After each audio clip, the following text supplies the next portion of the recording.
The killings that took place in Marikana are attributed to violence and confrontation that took place between the 10th and the 16th of August 2012 at Lonmin's platinum mine in the northwest. On Sunday, President Jacob Zuma announced that the Independent Police Investigative Directorate, that's Ipid, has recommended prosecutions of certain SAPS members for the offences of murder, attempted murder, defeating and or obstructing the ends of justice, contravening the Independent Police Investigative Directorate Act.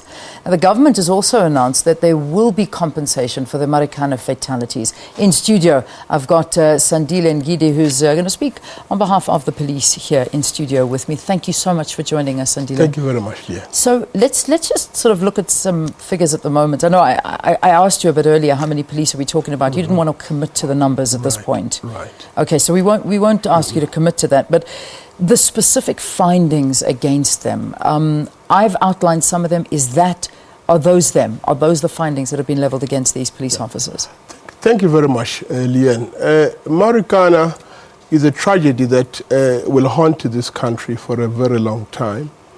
It was a sad chapter in our new democracy, and government has a great deal of regret and remorse following that incident, and government is committed to ensuring that recommendations of the Falam Commission are implemented as soon as possible, and that from the perspective of the Minister of Police, the police are committed to a new dispensation where human rights, the imperatives of the NDP, the Constitution, the Freedom Charter, help mold the way they behave, particularly when it comes to public order policing. So to respond to that initial question of the Ipid investigation, that matter is being handled by Ipid. They are the body that is best fit to articulate the nature of the investigations they are conducting, because as you'd be aware, Ipid is independent of the police, and they look at crimes or misdemeanors that are a result of members of the SAPS. So that process is part of the healing that is critical to ensure that as a country we move on and we learn from the tragedy that Marikana represents, so that as well there's justice, fairness, equity in the compensation process, because you'll also remember that the President is very committed to ensuring that families of the victims of the tragedy across the board are compensated duly, and the process at the moment is at that stage where government is ready to actually deliver on that commitment. How has the department, and particularly the officers that are implicated, how have they received this information? Leanne, this information is also relatively new to us, so much that even the names, have not been made, known to the minister at this stage. And I would imagine maybe this has to do with Ipid also, understanding that they have to respect the rights of the individuals, so that the charges, are made to them individually, and they can make sure that they also protect their rights. So at this stage, I don't have an idea, for instance, who the individuals are. I want to talk about a very important issue, and that is the issue of crowd control, because that was really at the heart of what we saw happening, using live ammunition at a time like that, taking lives, and the crowd control where we almost nervously watch the police sometimes, and I refer to Marikana, but I also look at a lot of the events where we've seen police in very volatile situations at universities, at different protests, outside the union buildings, firing stun grenades, shooting rubber bullets.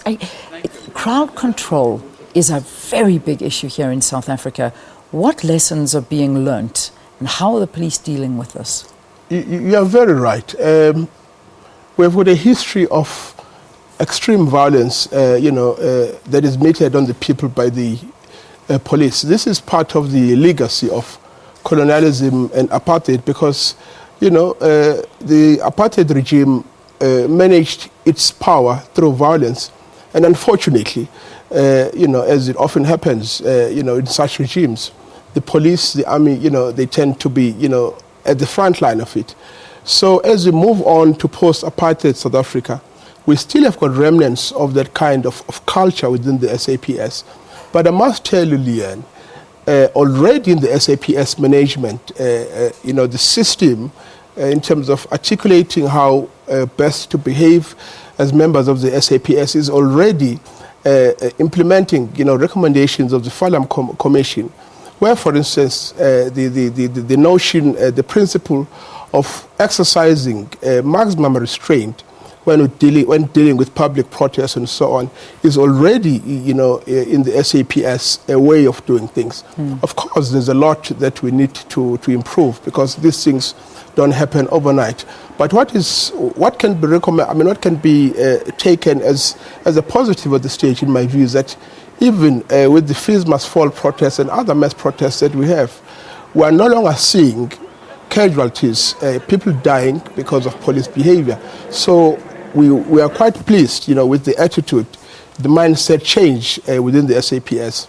And we are optimistic that, public order policing in this country is improving for the better. Okay, we'll have to, I think it's a big discussion. It's something we need to take a lot further. Just one last question. The police commissioner, Ria Pierre, has also been found unfit. What's the situation with her?